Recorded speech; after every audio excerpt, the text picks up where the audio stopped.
News. আসন্ন ঢাকা দক্ষিণ city corporation নির্বাচনে ৭০ নং ওয়ার্ডের জনতার কাউন্সিলর পদপ্রার্থী মোহাম্মদ আওলাদ হোসেন ডিএসসিসির ৭০ নং ওয়ার্ড বিএনপির সহসভাপতি মোহাম্মদ আওলাদ হোসেন এলাকায় ব্যাপক জনপ্রিয় একজন ব্যক্তি। ঢাকা ৫ আসনে জনতার এমপি, ঢাকা ৫ আসনের মাটি ও মানুষের নেতা, ঢাকা মহানগর দক্ষিণ বিএনপির সাবেক সিনিয়র যুগ্ম আহ্বায়ক, ঢাকা সিটি কর্পোরেশনের সাবেক ভারপ্রাপ্ত মেয়র আলহাজ নবিউল্লাহ নবীর অন্যতম আস্থাভাজন ব্যক্তি আওলাদ হোসেন তার প্রার্থী হওয়ার খবরে ৭০ নং ওয়ার্ড এলাকার মানুষের কাছে ব্যাপক সাড়া জাগিয়েছে। শহীদ জিয়ার আদর্শের সৈনিক, বেগম খালেদা জিয়ার রাজনৈতিক সহচর, প্রধানমন্ত্রী তারেক রহমানের বিশ্বস্ত কর্মী হিসেবে তিনি রাজনৈতিক অঙ্গনে ব্যাপক পরিচিত। জনসাধারণের সুখ দুঃখে পাশে থাকা, বিভিন্ন সামাজিক ও জনকল্যাণমূলক কর্মকাণ্ডে অংশগ্রহণ এবং এলাকার উন্নয়নে তার বিভিন্ন পরিকল্পনার কারণে ভোটারদের মধ্যে তিনি আলোচনায় রয়েছেন। কাউন্সিলর নির্বাচিত হলে ওয়ার্ডের অবকাঠামোগত উন্নয়ন, পরিচ্ছন্নতা, নাগরিক সেবা, শিক্ষা ব্যবস্থা নিশ্চিতকরণ এবং তরুণদের কর্মসংস্থানের সুযোগ সৃষ্টি নিয়ে কাজ করার প্রত্যয় ব্যক্ত করেছেন। ৭০ নং ওয়ার্ড পাইটি এলাকার স্থানীয় বাসিন্দা, সাদা মনের অধিকারী, যুব সমাজের আইকন, মেহনতি, অসহায় গরিবের বন্ধু আওলাদ হোসেন একজন নিঃস্বার্থ ব্যক্তি। তার মতে একজন জনদরদী ব্যক্তি এলাকায় জনপ্রতিনিধি হিসেবে নির্বাচিত হতে পারলে সাধারণ মানুষের নাগরিক অধিকার সুনিশ্চিত হবে। মানুষ সকল নাগরিক সুযোগ সুবিধা সহজেই তার কাছ থেকে আদায় করে নিতে পারবেন। মোহাম্মদ আওলাদ হোসেন কাউন্সিলর নির্বাচিত হয়ে এলাকার সার্বিক উন্নয়নে কাজ করতে চান। তিনি বলেন, নির্বাচনে বিজয়ী হলে সর্বপ্রথম ৭০ নং ওয়ার্ড থেকে মাদক, সন্ত্রাস, চাঁদাবাজি মুক্ত করা হবে।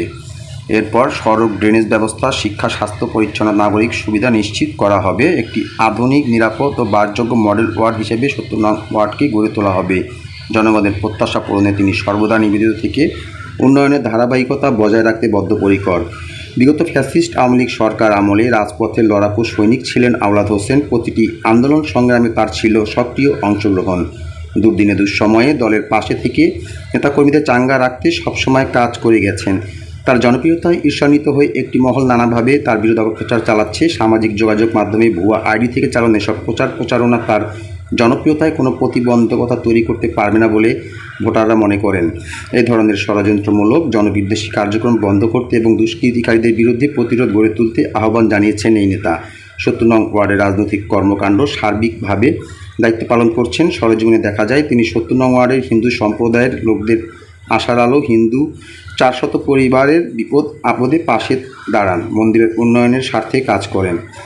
তাই আগামী সিটি কর্পোরেশন নির্বাচনে এলাকার ভোটারদের কাছে মূল্যবান ভোট এবং দোয়া চেয়েছেন আওলাদ হোসেন। তিনি আরও বলেন, নির্বাচন কমিশনের কাছে অনুরোধ, নির্বাচন সুষ্ঠু এবং ফেয়ার হলে আমি শতভাগ আশাবাদী যে বিজয়ী হব ইনশাআল্লাহ। মুশফিকুর রহমান, লাইভ 24। আপনারা জানেন যে আমাদের ঢাকা ৫ আসনের মাটি ও মানুষের নেতা, জনতার এমপি আলহাজ নবিউল্লাহ নবী ভাই এবং আমাদের ডামরা থানা বিএনপির সভাপতি সেলিম ভাই, সেক্রেটারি জামান ভাইয়ের নেতৃত্বে আমরা এই ড্যামরাতে মাদক নির্মূল করার কার্যক্রম শুরু করেছি। আপনারা এও জানেন যে কখনোই এই চাঁদাবাদকে প্রশ্রয় দেব না। আসলে আমাদের এই ৭০ নং ওয়ার্ডটা একটা গ্রামের মতোই বলা চলে। আমরা আসলে শহরের কিছু ছোঁয়া পেয়েছি, তো আমাদের এই গ্রামের মতো এইখানে আমাদের চাঁদাবাজি ওইরকম নাই বললেই চলে। তারপর আমি বলি, চাঁদাবাজির বিরুদ্ধেও আপনারা সাংবাদিক ভাইয়েরা, পুলিশ আছে, আপনারা তা সহযোগিতা করবেন যাতে কোনোখানে কোনো ধরনের চাঁদাবাজি না। 10 বান টিন দিয়ে ঘর বানিয়ে দিয়েছি হিন্দুদের, আপনারা অ্যানালাইজ করবেন। আপনারা অ্যানালাইজ করে দেখবেন যে হিন্দুদের আমরা কি মন্দিরের ঘর বানাই দিছি, আমরা হিন্দুদের খাবারের ব্যবস্থা করে দিছি। কেন দিছি? হিন্দু মুসলিম আমরা বাংলাদেশের সবাই সংখ্যালঘু ভাই ভাই। আমাদের এই সরকার মাত্র 4-5 মাস হয়ে ক্ষমতায় আসছে। এর আগে আপনারা জানেন যে ইউনিশ সরকার ছিল, সেই এই দলটাকে নিষিদ্ধ করেছে।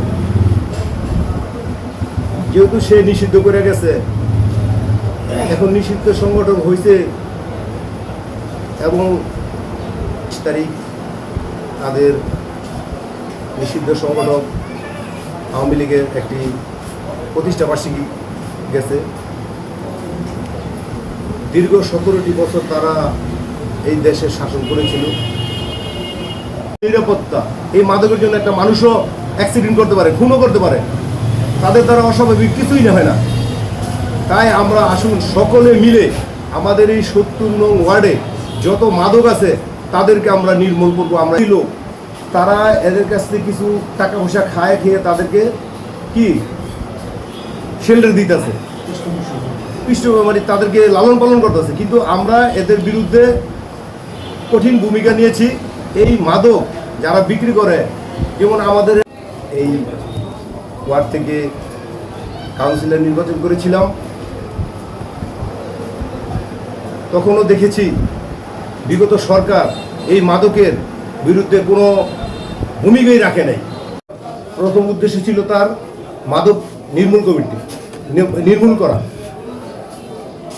এই মাদক নির্মূল করার উনি যখন ক্ষমতায় এসে বসছেন তখনই সে আমাদের প্রথম কর্মসূচি প্রত্যেকটা থানায় সে দিয়েছেন মাদকের বিরুদ্ধে।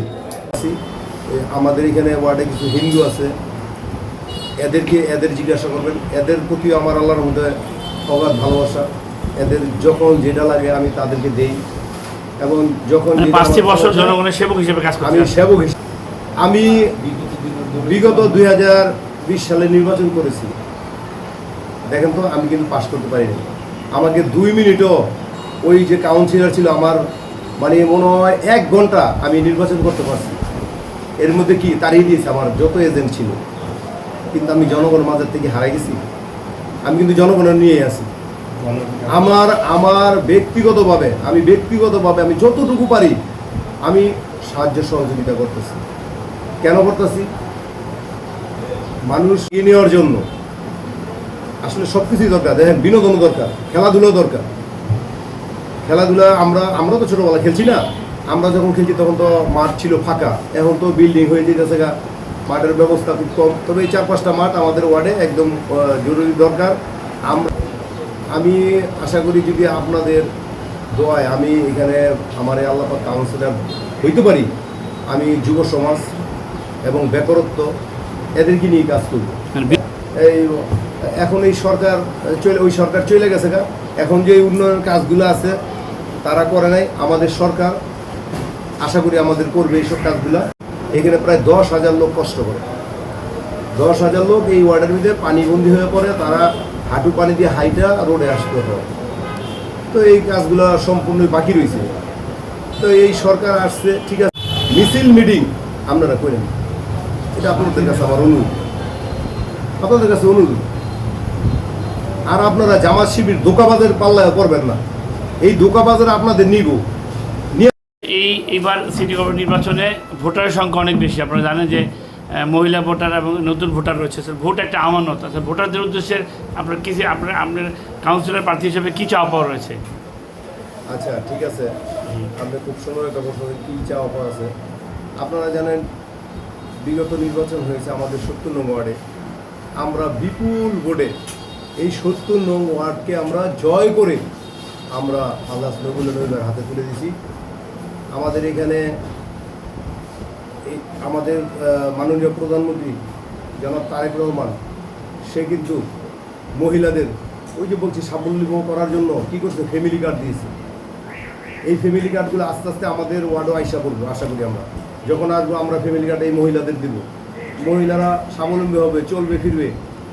এখন এই যে এই বোর্ডের ব্যাপারটা, আমাদের এই ওয়ার্ডে বিএনপির একটা গাড়ি, এখানে আমরা অনেক এই যে বিরোধী দল ছিল, ওনারা বিপুল ভোটে আমাদের থেকে কি পিছিয়ে রয়েছে, পরাজিত হয়েছে।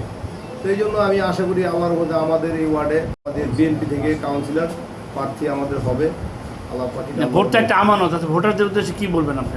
ভোটটা একটা ভোটারদের উদ্দেশ্যে বলবো, ভোট যার যার একটা এটা নিজস্ব ব্যাপার। আমার ভোট আমি দিব, যাকে খুশি তাকে দিব। তবে আপনার ভোট, মূল্যবান ভোটটা এমন কাউকে দেবেন আপনার ভোটটা যাতে নষ্ট না হয়।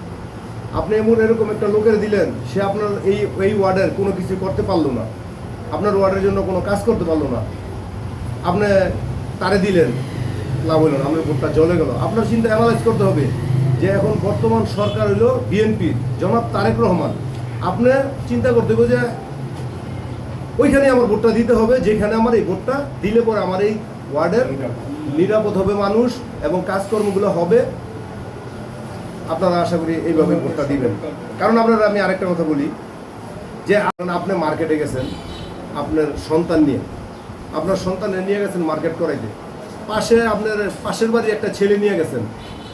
আমি আমার ওয়ার্ডের জনগণের উদ্দেশ্যে আমি কথাটা বলি, আপনি পাশের বাড়ি একটা ছেলেও নিছেন, আপনি প্রথমত মার্কেটটা কারে দিবেন? আপনার ছেলেরে দিবেন নাকি ওই যে পাশের বাড়ির ছেলেকে নিছেন আপনি তাকে দিবেন এই ভোটটা? আমি আপনাদের প্রশ্নটা দিলাম, আপনারা বলবেন না আমার ছেলেকে দিব। সবাই যার যার ছেলেকে দিব, হ্যাঁ। এরপরে আপনি কি করবেন? যদি বেশি হয় তাহলে আপনি আরেকজনকে দিবেন, ঠিক না? এই জন্য আপনি খেয়াল করেন, বর্তমান সরকার হইল জনাব তারেক রহমান। আপনার এই মূল্যবান ভোটটা যদি আপনি অন্য জায়গায় দেন ভুল কইরা, ক্ষতি কার হবে? আমাদের, আপনাদের, জনগণের। জনগণ সব কিছু থেকে বঞ্চিত হবে। এই জন্য আমি মনে করবো যে আপনারা ৭০ নং ওয়ার্ডবাসী জেনে শুনে বুঝে আপনার এই মূল্যবান ভোটটি দিবেন।